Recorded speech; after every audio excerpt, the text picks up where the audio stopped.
Tonight on CBC Vancouver News. A full-on transit strike hits the eastern Fraser Valley. I need to take Uber every day. I can't walk here or anything. The impact and what workers are asking for. Also, change of mind. Burnaby Council says no to an organic waste plant in a park. There was a lot of community backlash. But climate change challenges remain. And enough with the deliveries. Everybody was like, is this happening to you? Is this happening to you? And people in a New Westminster neighborhood are sick of food they didn't order. This is CBC Vancouver News.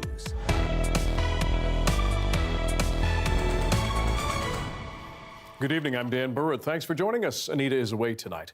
We start in the eastern Fraser Valley, where commuters are feeling the brunt of day one of a full-fledged transit strike. With only the most basic of services running, those on the picket line say they are prepared to stay there. And as Michelle Gassoub tells us, commuters are being forced to find other ways to get around. For students at the University of the Fraser Valley, it was a tricky and sometimes expensive commute to class. So it's very hard for me and I need to take Uber every day. Wow, and how much does that end up costing you? Near about $15 for one ride. That's expensive. Around 200 workers that keep Fraser Valley buses moving are on strike, bringing transit in Abbotsford, Chilliwack, Mission, Agassiz and Hope to a halt. With negotiations between the union and First Transit stalled, bus operators traded their shifts for the picket lines. Any other driver in the region, they are making 32% more than us. So wage parity and a pension plan, because we don't have any pension plan at all. That 32% difference with other drivers, a sticking point for QP 561's chief negotiator. It's got to the point for our members that in order to provide for their families and for their livelihood, they had to take this step. First Transit said in a statement it's proposed a 16% wage increase over 5 years, calling the offer a significant wage increase on par with trends across the province and the sector. But O'Neill says the proposed wages are years behind other operators and that the company, which is American, hasn't budged on providing pensions. They said that they didn't want to negotiate in the media, but then they throw out some misleading statements. Handy Dart service continues specifically for people who need to travel for cancer treatment or dialysis, but others who rely on it are out of luck. It kind of sucks for people that have to take the bus, that don't have cars. This woman usually depends on Handy Dart to travel to her volunteer work. Still, she supports the drivers, some of whom she's known for years. I know a lot of them, like Debbie, she's a good bus driver. She should get money the same way everybody else does. A sentiment many seem to share. The bus drivers should be able to get paid a good wage, right? I mean, they do a lot of work and I rely on them. Though concerns around the long-term impact of a strike are very real. It should be solved, otherwise it will be very tough for all the students, especially international students, because we need to go to work as well. Michelle Gassoub, CBC News, Abbotsford. Kelowna RCMP are looking into a group assault on an international student at a bus stop, and members of the Sikh community want it investigated as a hate crime. They tell CBC News the victim is a young man from India who'd been studying in Kelowna for the past year. His name, we're told, is Gagandeep Singh. Officers found him laying on the ground, surrounded by friends who came to help. Police say a group of young men and women attacked him from behind as he was leaving the bus. Members of the Sikh community are rallying around him. They say his attackers had taken off his turban, pulled his hair, and dragged him around. Vancouver police say an officer could be off work for months after it claims their cruiser was hit by some joyriding teenagers this morning. It happened near Kingsway and Tyne during the morning commute. The VPD says 2 officers were heading to a 911 call in an unmarked police car when another car ran into them. Investigators believe the 16-year-old driver had been doing donuts before crashing into the cop car.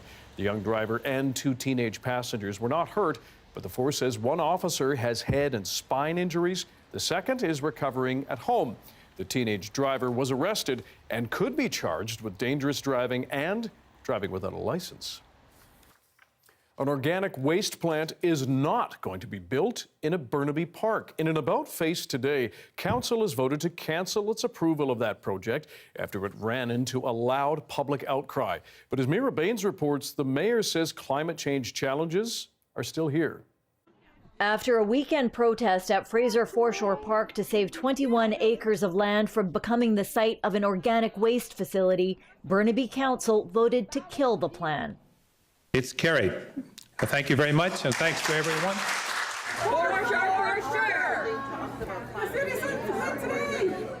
Mayor Mike Hurley called a special meeting for today. I made the decision last week that there wasn't support for the project in that location, and that was why I asked for a motion to reconsider. Still, Hurley says canceling also creates a problem. It will set us back a bit in our efforts to really meet our climate change targets, which are coming at us really fast. And, we can't continue to kick the goals that we have for climate change down the road. The facility would have processed up to 150,000 tons of organic waste annually from Burnaby and neighboring communities and businesses. It would be converted into high-quality soil. The decision was made on February 27th using an alternative process to approve it on parkland. Some residents say the alternative process didn't involve community engagement and consultation. There was a lot of community backlash because it felt really sneaky the way that the city handled this. It's unclear where the facility could be located in the future, but so far the city doesn't have other options on the table. Mira Baines, CBC News, Burnaby. 10 BC organizations are going to receive a financial boost from Ottawa to accelerate growth and help them compete on the global markets. British Columbia is fertile ground for innovative companies to grow and also to scale up. It takes people, strong networks, and platforms that foster diversity of thought. It takes skilled workers who are graduating from the top post-secondary institutions right here in our city. Over $25 million will be given out by Pacific Can to businesses across industries like Aspect Biosystems, a biotech company, and BBTV, a media technology firm. Today's investments are also expected to create more than 500 jobs. Advocates for people without homes say a plan to help vulnerable people in Prince George could work in other parts of our province. Last week, the northern BC city voted to create a centralized homeless encampment. But as Janella Hamilton reports, it comes with plenty of concerns.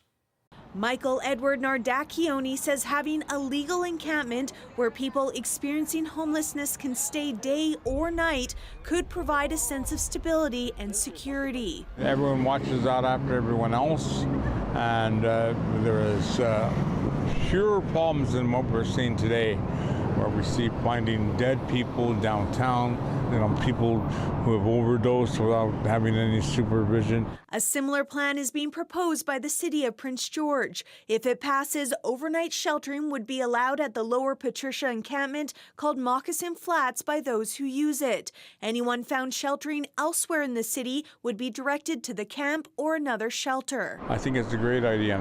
The idea should also come, I think, to Vancouver here. Vancouver advocate Fiona York says it could be a good idea if done respectfully and with input from those who have been homeless. She says basic amenities like washrooms and running water are also key, but has concerns about such a centralized plan. People like to seek out areas that are close to their services and their networks, their family, their friends, their clinic, their health support. The city of Salmon Arm has set aside property as an overnight campsite, and later this week the town of Smithers will be voting on the idea of a centralized encampment, a temporary solution until more shelter spaces or social housing is available. Since the 70s, the funding has been cut back so drastically. That's why we see this sort of crisis that we're in right now. Premier David Eby tells CBC News getting people into dignified housing is a top priority, but labor and supply chain challenges have slowed construction. York says encampments ought to be monitored by peer support and mental health workers, not police, as is being proposed in Prince George. I think that is absolutely the wrong model and very wrong-headed. In BC in 2022, there was a 25% increase in police-involved shootings and deaths. Shelley Micheli has been living isolated in this tent for about 5 months. While a more permanent home would be ideal, she also worries about having people with different struggles together in one space. Well, we need some separation between those that are into hard drugs and those that are not. In a statement, the City of Vancouver and the Parks Board says they do not support encampments and is prioritizing work to create more supportive social housing and emergency shelter spaces. At 63, Micheli says she just wants to live life with dignity. Janella Hamilton, CBC News, Vancouver. Amid inflation and a rising cost of living, British Columbians are feeling the pinch, with more than half the people in this province reporting an overall decline in financial stability compared to last year. That's the finding in a new poll by Angus Reid, which discovered 47% of Canadians asked are in a worse money position than they were in 2022. And over half of the people in this province say the same. More than 30% of Canadians also think things will keep getting worse into next year. These numbers come as the federal government prepares to table its budget later this month.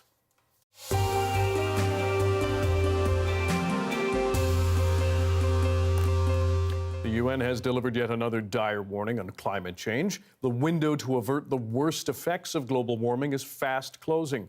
And as Jayla Bernstein tells us, the report says the planet is just a decade away from reaching a critical tipping point. The latest UN report on climate change is a dire warning about the closing window in terms of being able to address climate change before we see irreversible damage done. The report was released today by the IPCC. That's the UN body, the authority really on climate science. And what the authors say is that we are likely to reach 1.5 degrees warming above pre-industrial levels in the near future. The question really is, will we hit that number and then blow past it to see the worst case scenario, or will we hit 1.5 degrees warming and then go back down? And scientists say it really rides on whether or not we start cutting carbon emissions now. The climate time bomb is ticking. But today's IPCC report is a how-to guide to defuse the climate time bomb. It is a survival guide for humanity. As it shows, the 1.5 degree limit is achievable, but it will take a quantum leap in climate action. The UN Secretary General is calling for deep and rapid cuts to greenhouse gas emissions this decade, and he called out developed nations in particular, saying they should be aiming to hit net zero as close as possible to 2040. Jayla Bernstein, CBC News, Montreal. Meteorologist Johanna Wagstaffe joins us now. Jill, before we get to the forecast, you've been reading the report from the IPCC. What has stood out for you? Dan, I've read a few of these now. We've had 6 of these IPCC reports since 1992, plus a special report issued in 2018. So this is basically all of the latest science on climate change from thousands of scientists around the world since 2018. And when I compare the language in those reports, a couple things really stand out to me. First of all, how specific we are able to get now when we look into our warming future based on a range of possible scenarios. You know, specifics like exactly what percentage of species threaten extinction with certain temperature ranges, what coastal communities will see annual devastating flooding.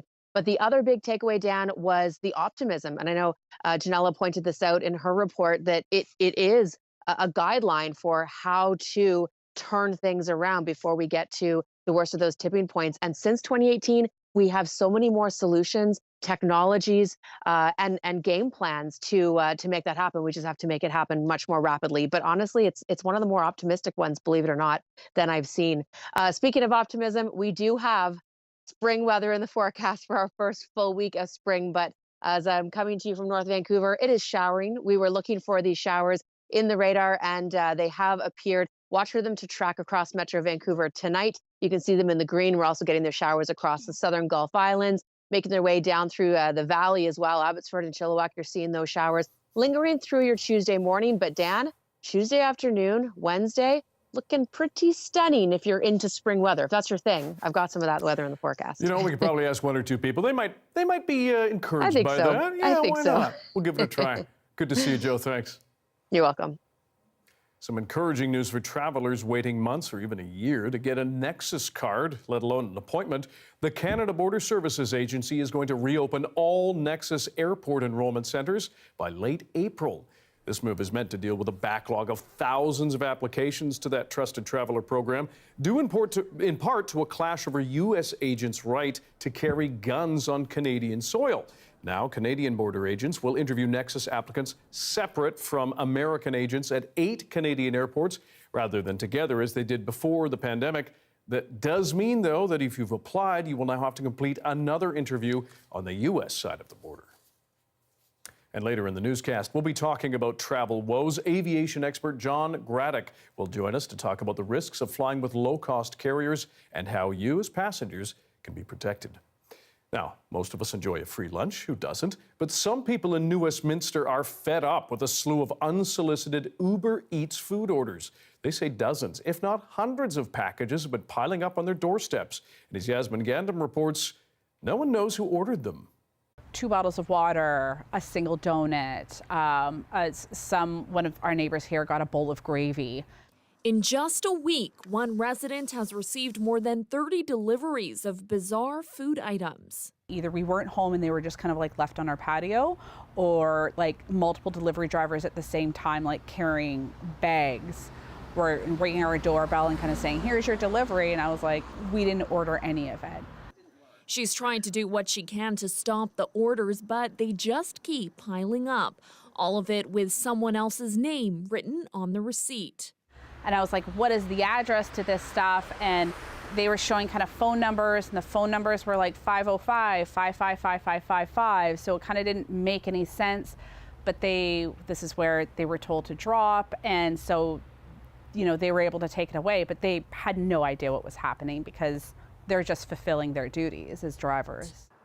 As it turns out, many people in the neighborhood have been inconvenienced. Sort of in our group complex chat, everybody was like, is this happening to you? Is this happening to you? And we started finding out through Facebook groups and stuff that it was happening in other spots in Victoria Hill as well. Hughes has tried calling Uber Eats for answers and was unable to speak to anyone at the food delivery service. In a statement to CBC, the company says they have banned accounts related to the orders and will take action if the unsolicited orders continue. She also contacted the police, who told her there's not much they can do. It could have been a concern for if someone was checking to see if there were residents home, maybe for a potential break-in, or if there was some like odd kind of people in the neighborhood. Or if it was kind of a credit card scam. So to be sure to check my Uber Eats account, make sure my credit cards were fine. Residents say the worst was on Thursday. But somebody sent me a photo of their front porch where animals had clearly gotten into the McDonald's bag and the food was spread everywhere. So since then, they haven't received any unsolicited orders. It's a strange phenomenon, but not so unique. This week, residents of a Los Angeles neighborhood also complained after being inundated with orders. The LA Times reports Uber Eats has taken action against the accounts responsible. As for these neighbors, they're hoping the free fast food deliveries dry up. Yasmin Gandam, CBC News, New Westminster. It is a busy time to travel this spring break, and many people are making the most of low-cost carrier offers. But what are the risks? We'll have that story after the break.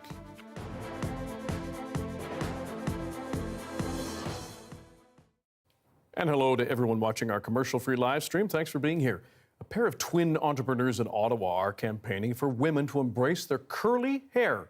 The sisters co-founded their own product line after they noticed a lack of natural hair products. So basically, this is how we do it. We would put some water, then put the médecin. Oh, keeps going.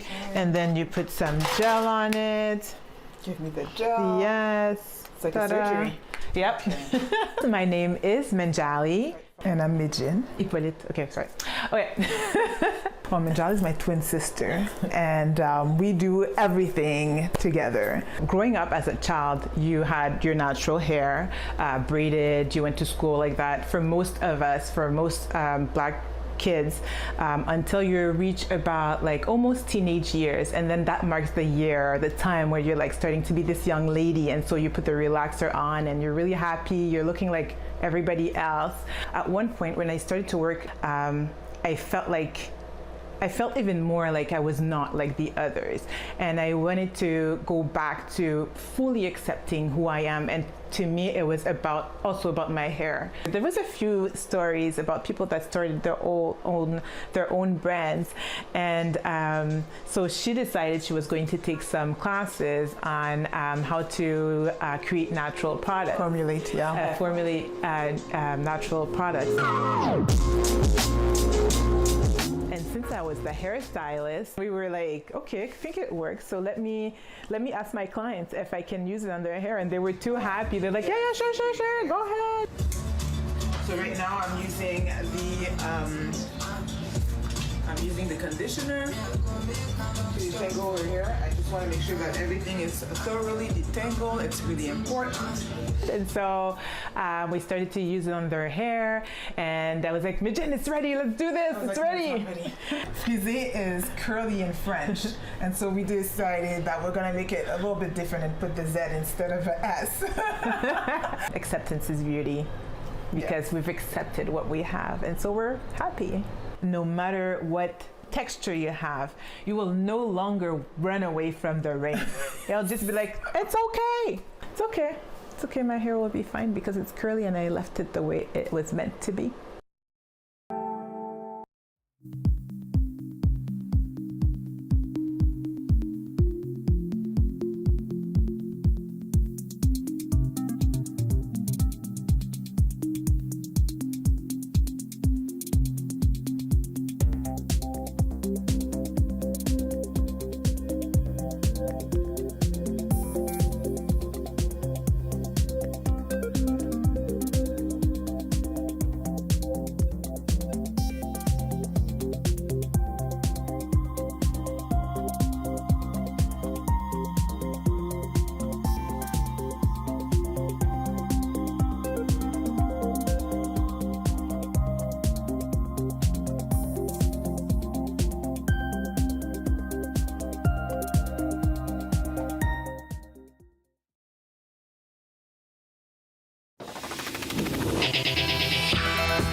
The federal NDP's transport critic is tabling a private member's bill to protect air passengers from dysfunctional travel.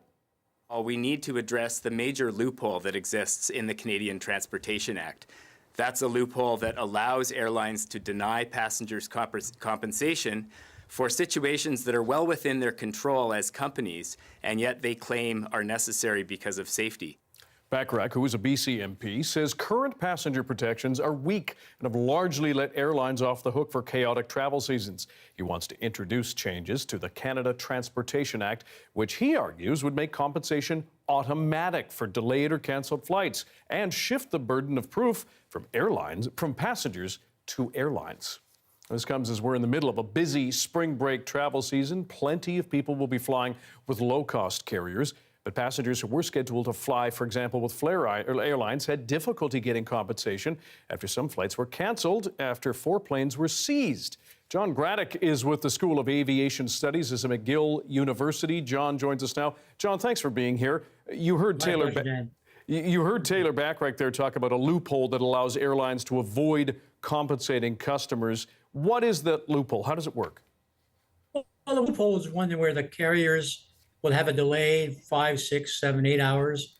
And they're basically claiming that because of the fact that we're waiting for a crew member, whether it's a pilot or a flight attendant that was off sick, they didn't have enough replacement crew, so they had to go and get another crew member from another flight or from another base. And they're claiming that's a safety issue. And of course it's a safety issue. You're not going to fly with one less flight attendant or one less pilot, but they're basically using that as a basis for not paying compensation, where it really is in their management rights and their management obligations to ensure that the aircraft are fully staffed. And there should be staff around what they call on reserve to be able to handle day-to-day sickness or hour-by-hour sickness. So it is wholly within the control of the airlines, and they're making use of the safety loophole not to pay compensation. Now, in what ways could passenger protections be strengthened beyond just closing that loophole around concerns around staffing crunches? Well, I think there's a couple of things. I think that, there's a couple of administrative things. The rules themselves could be changed. And I think Mr. Bacharach basically listened to what we were talking about in front of the committee last fall, and we talked about ways in which the air passenger regulations can be administered, and the way in which compensation is being is processed. Right now, you can go and file an appeal with the CTA, and you join a lineup of over 43,000 people waiting for a hearing at the CTA.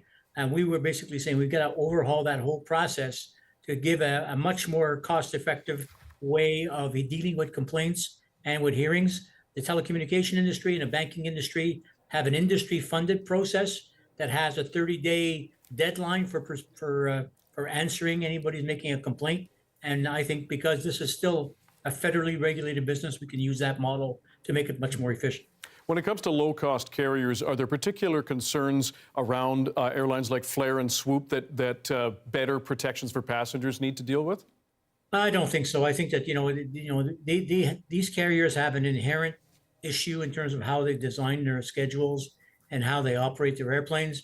These guys fly, once, maybe twice a week on a given city pair, and if that flight is canceled for whatever reason, you as a passenger on that flight are given the option of taking another flight that the carrier would offer. However, that flight is a week away or even 2 weeks away.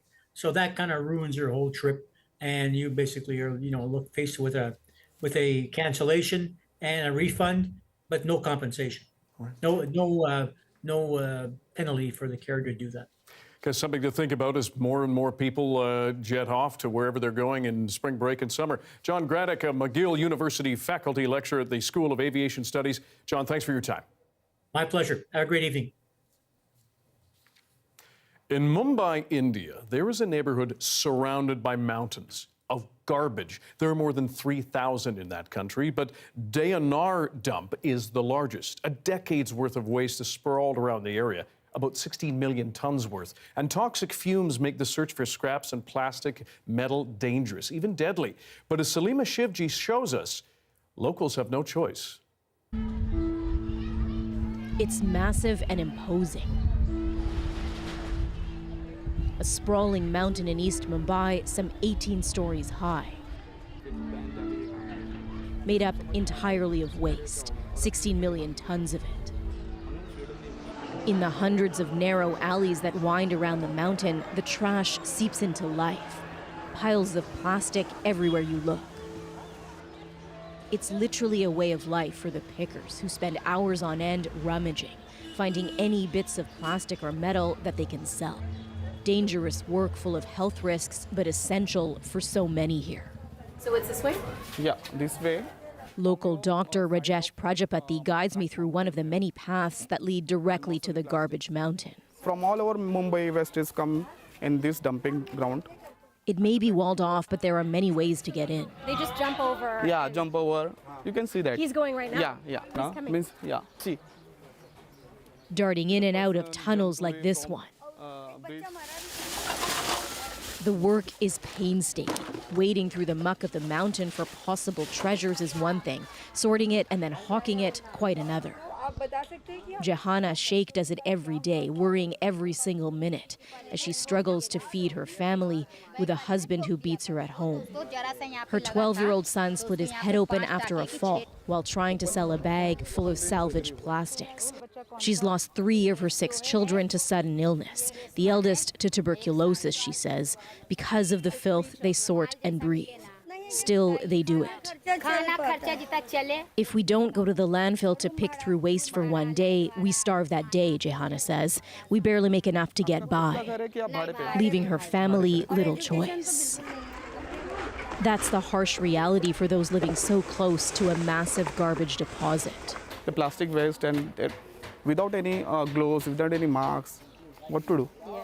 In his 5 years assigned to this area, Dr. Prajapati has seen far too many medical cases that disturb him, attributed to the fumes emanating from the rotting waste. And does the water also bring more fumes out? Yeah, fumes. We can not also breathe properly because of these fumes, like ammonia and carbon dioxide and some kind of like rodent eggs, rotten. Yeah, everything's decomposing. Decomposed. And releasing noxious fumes, poisoning the air. Everywhere you go in this neighborhood, hugging the edge of a giant mountain of waste, you're accosted by the smell of decomposing garbage. In this case right here, it smells like toxic ammonia. It wafts in every corner and has major health effects on the neighborhoods bordering the landfill that's been entrenched for nearly a century. Rates of tuberculosis and other diseases are far higher here, experts say, made worse by cramped housing. Aisha Rahim Sheikh knows the dangers. She tries to keep busy. But she's mourning her younger sister, Shafak, who died at 18 days after this photo was taken. I miss her so much, Sheikh says. She had TB, her breath would quicken and she'd get feverish, but we never thought she would die, leaving the family broken. It's a complicated struggle for those living here, where an entire ecosystem thrives despite the health hazards, with some 100,000 livelihoods directly linked to the massive landfill. Successive governments have tried to tackle India's waste mountains. This one in Mumbai, the Onar, is the subject of a court case to try to close it down. A case that's dragged on for 27 years. In late 2021, India's Prime Minister again promised that the mounds of garbage in cities will be eliminated completely and fast, replaced with sewage treatment plants. A lofty goal, but some experts are skeptical. We have a dumping ground here in Devnar, which has been initiated in the 1940s. The orders for closure of the Devnar dumping ground have been given more than 10 years ago, and there is still no success in attempting a closure. And so the scavenging goes on in the shadow of the mountain. Show me. Johanna's home is mere steps away, and she and her children go back and forth regularly. She tries her best not to think of the toll the grueling work takes. But she can't hold back the tears some days. She has no help from an abusive husband and so many mouths to feed. Picking through grime and filth, a brutal necessity for so many here, struggling to keep going. Salima Shivji, CBC News, Mumbai. Coming up, China's president meets his Russian counterpart in Moscow, their first summit since Russia invaded Ukraine last year. That story's next.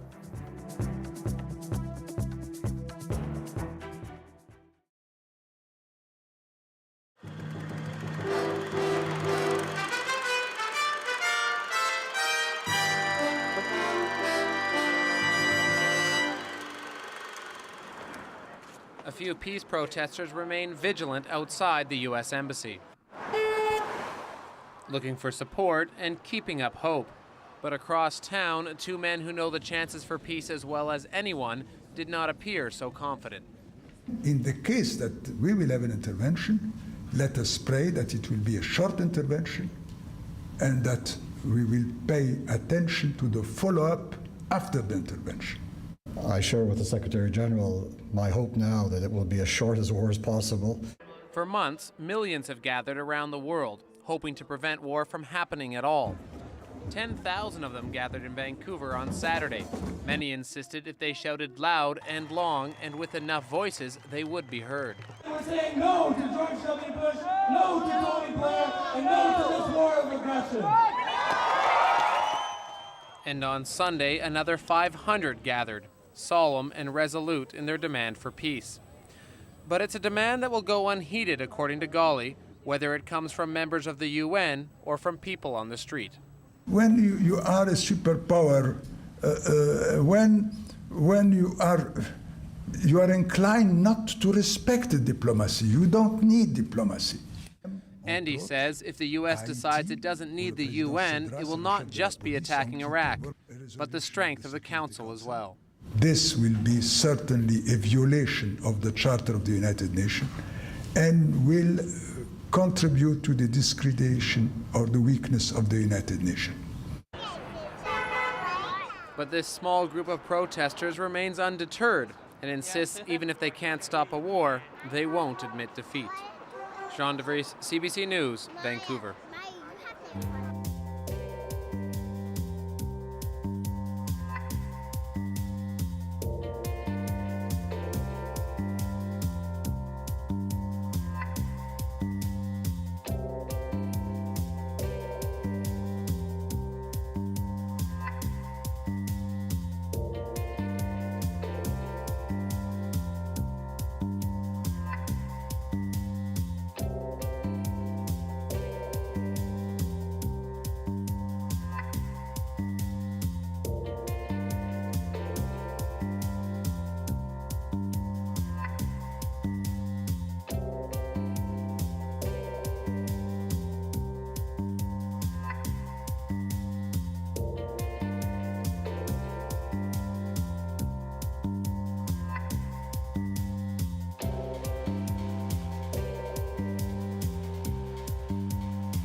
Chinese leader Xi Jinping is in Russia on a 3-day visit.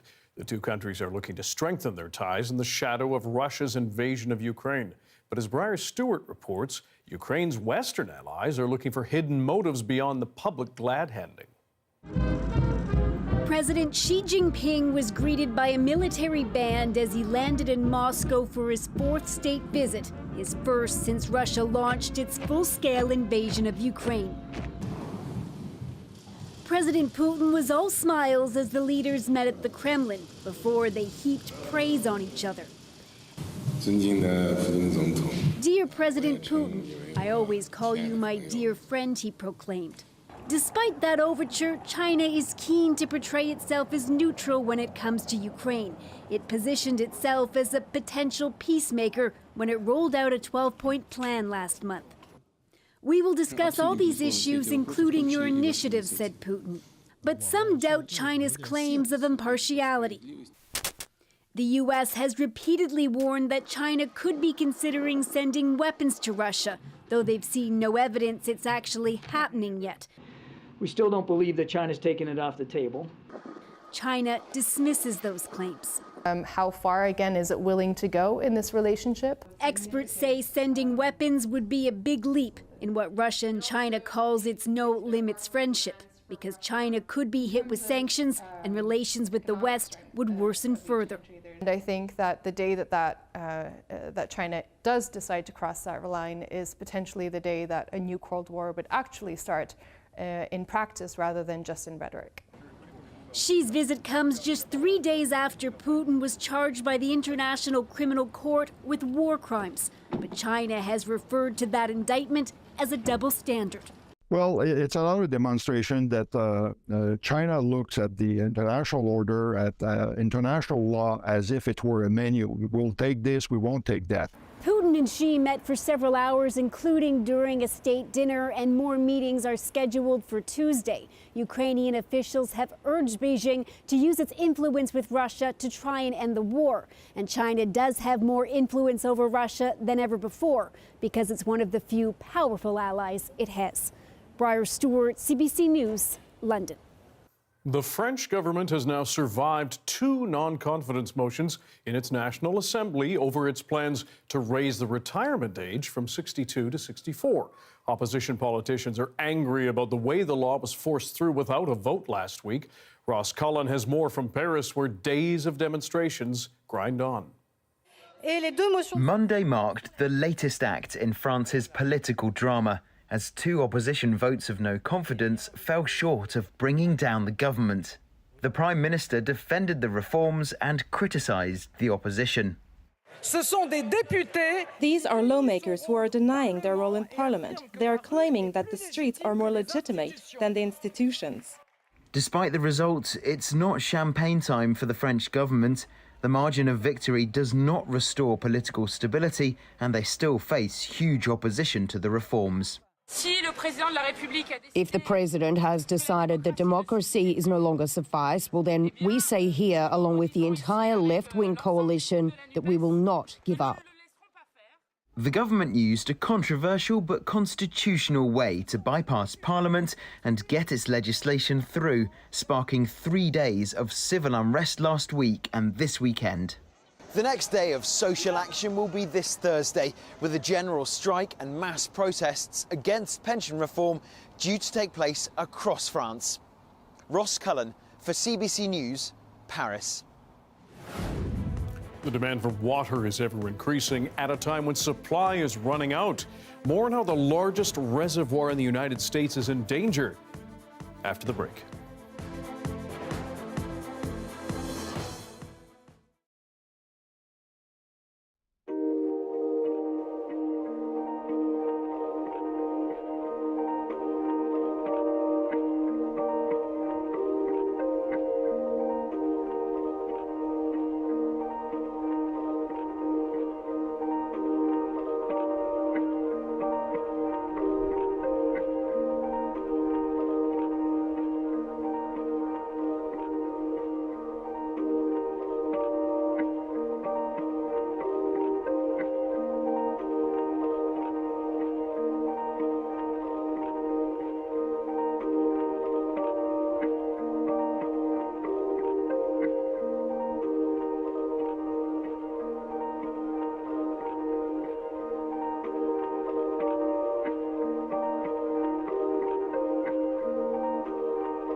The stark reality of the global climate crisis is plain to see across much of the world, especially the southwestern U.S. Millions of people there face a potential water crunch after 2 decades of drought and increased demand. The CBC's international climate correspondent Susan Ormiston is in Nevada looking at the hard choices states are grappling with as a major reservoir dries up. Consider Bruce Nelson's predicament, running a boating business on America's largest freshwater reservoir. Big, stunning, and shrinking. The white markings, so-called bathtub rings, reveal how much Lake Mead has dropped, over 50 meters. You know, we have a telltale sign because of hard water deposits, but if we didn't have that and that was all brown, nobody would have an idea that this lake was low. But it is, hovering near record lows, the Hoover Dam allowing less water downstream, an alarming sign of a stubborn drought threatening water supply to tens of millions of Americans. Drought with climate change being what it seems to be, you get people scared, and we have to change. We live in the desert. We have to make sure that we are being water cautious. The flow from the Colorado River is dramatically reduced, forcing a hard recalculation of who gets how much water when there's less. The 7 states which depend on this water must agree to large cuts to consumption this spring, or the U.S. government will impose them.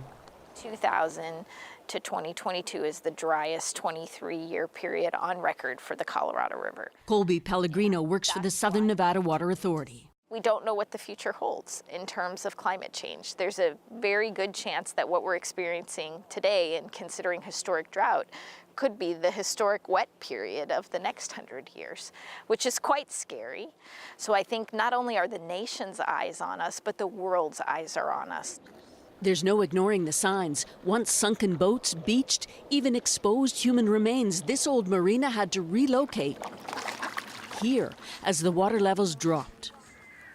The national park's ramp to the boat launch, it's like a runway now. So 20 years ago, though, we would have seen water way higher here. We'd be underwater right here, basically. Park Superintendent Mike Gauthier has to keep adapting services, knowing the reservoir could drop further.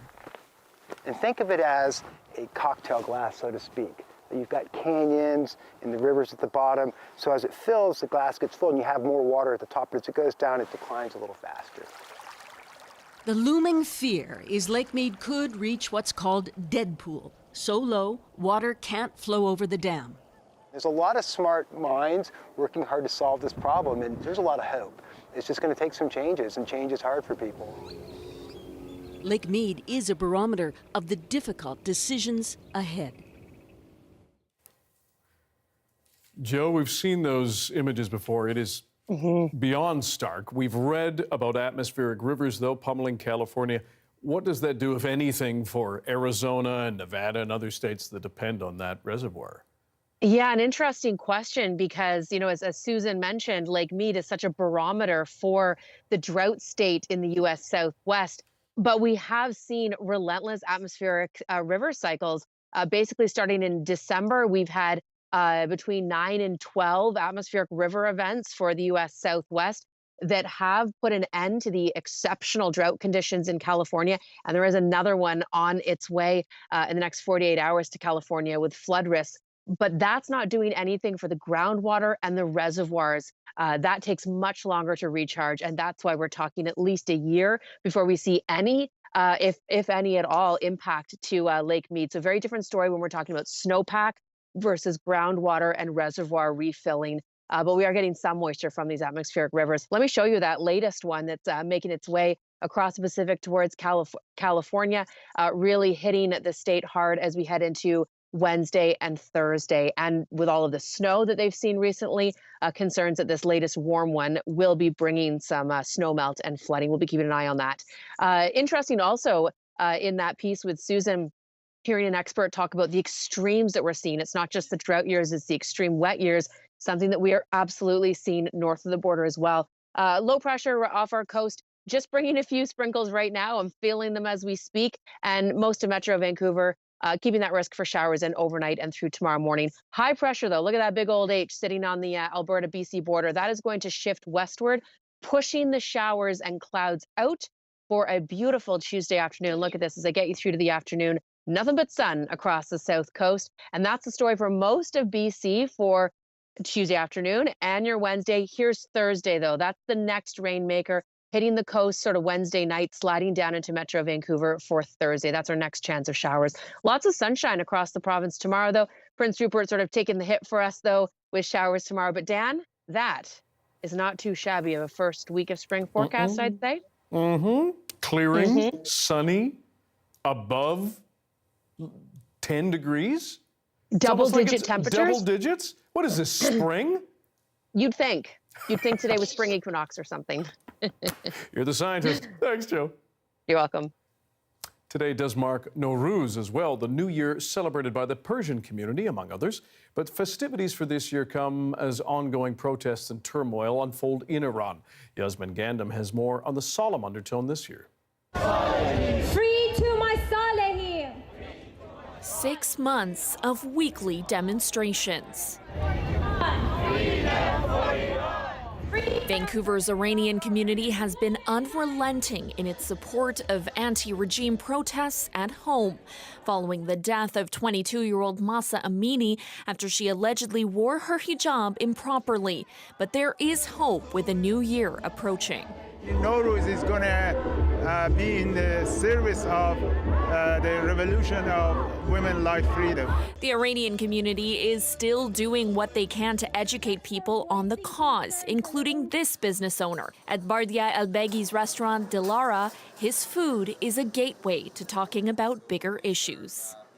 For the curious minds to come in and they ask about the event. So opening that up, it helps us to talk about it, and also it helps the awareness overall globally. Elbegi has a cocktail on the menu called the Mahsa Amini and has created an altar or a half scene traditional to Nowruz celebrations, representing elements of life and nature. There is serike or vinegar. It's the symbol of patience. But Elbegi says the tone is different this year, given the unrest in Iran. Like a solemn mood that exists in all Iranians. I talk about the New Year's celebration, but we're all thinking about the past events that started in September in Iran. So there's that layer of sadness. He too is trying to remain optimistic for the people in his home country. As any New Year's in any culture is, we have the hope. We have the hope for a better future, obviously for ourselves, for our immediate community, but then also for the people of Iran and what they had to go through in the past year. Those attending today's protests say they still will dance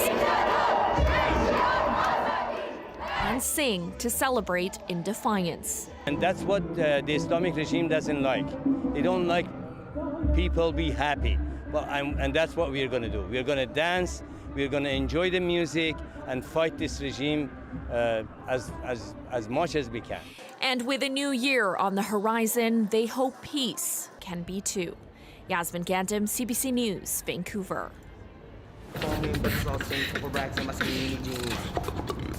They can sound like an entire drum kit just with jaws and throat. Two champion beatboxers from Vancouver give us a performance after the break.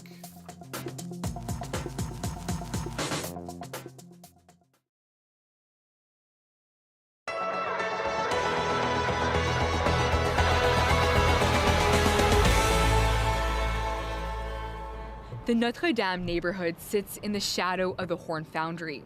For some of those who live there, news they'll have to move comes as a shock. Oui, c'est un soulagement, mais c'est encore un stress. Yes, it's a relief, he says, but there's also the stress of what comes next and leaving behind everything.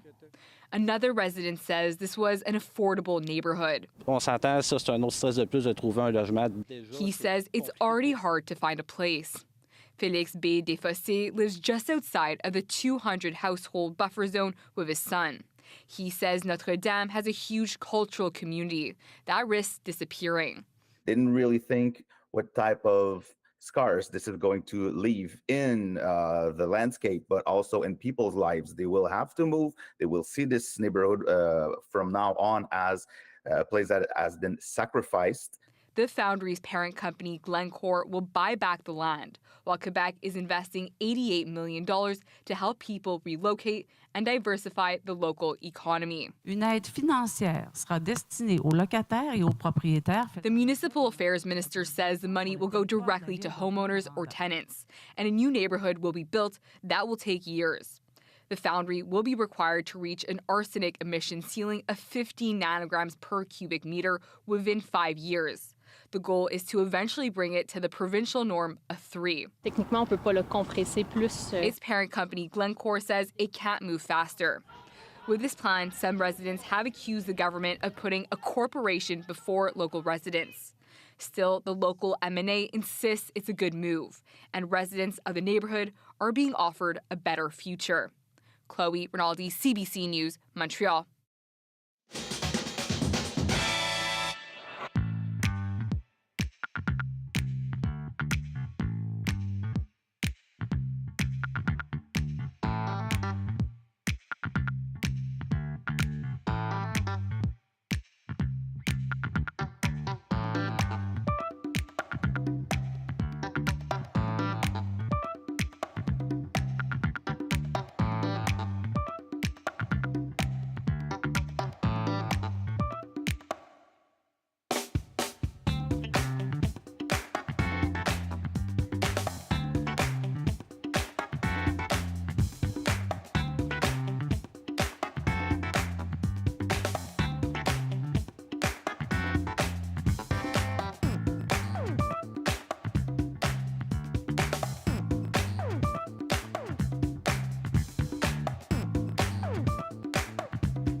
We're sharing really important information with the public, and I feel like this is exactly what our job is, especially as the public broadcaster, especially in morning radio.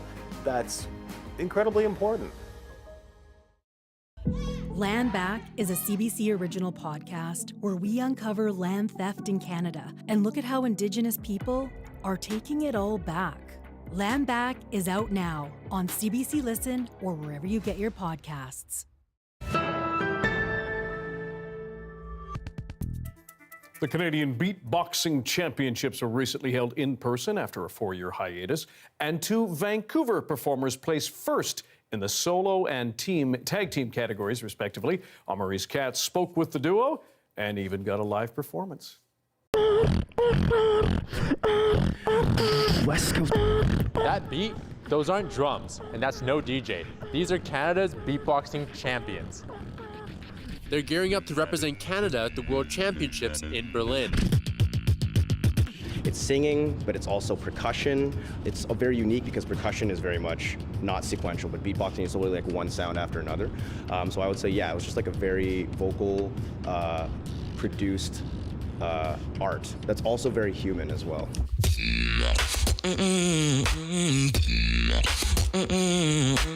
As beatboxers, you don't want to sound like really, really sharp. You kind of want to sound super full. So when you do your kick, it's loud. When you do your snare, it's thick. And then when you do your bass, just anything that can make you sound full, I think it's a big plus. Throat bass is a really cool technique. Like you can drop your voice a full octave. So instead of it being ha, it becomes ha. You can even drop it even lower by using this thing called inward bass, which is ha, yeah. So there's a lot of that too.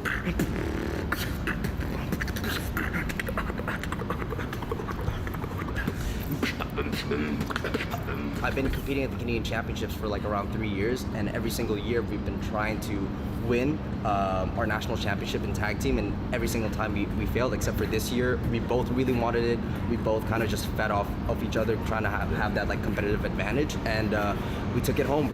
This year, because this is the first one in basically 4 years, right? 2019, yeah, right? 2019 was the last one. So because of that, there was a huge comeback from the entire community. You had people who haven't competed in like 10 years who were there at the competition. A lot of people from the States pulled up. So yeah, it was like a big like kind of reunion of like the whole community, I would say. we have resident beatboxer CBC's Beneat Brach with us, who's going to try and perform with Vino and Cymax. All right, let's try this.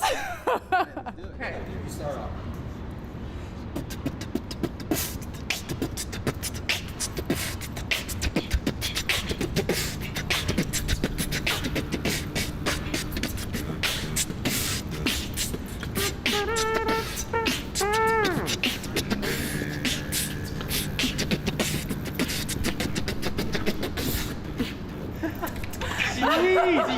That was actually crazy. Yeah. That was good. That was awesome. That was sick. So good.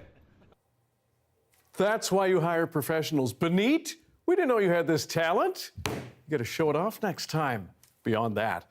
Okay, let's try and wrap. A new take on vending machines in India is drawing plenty of attention.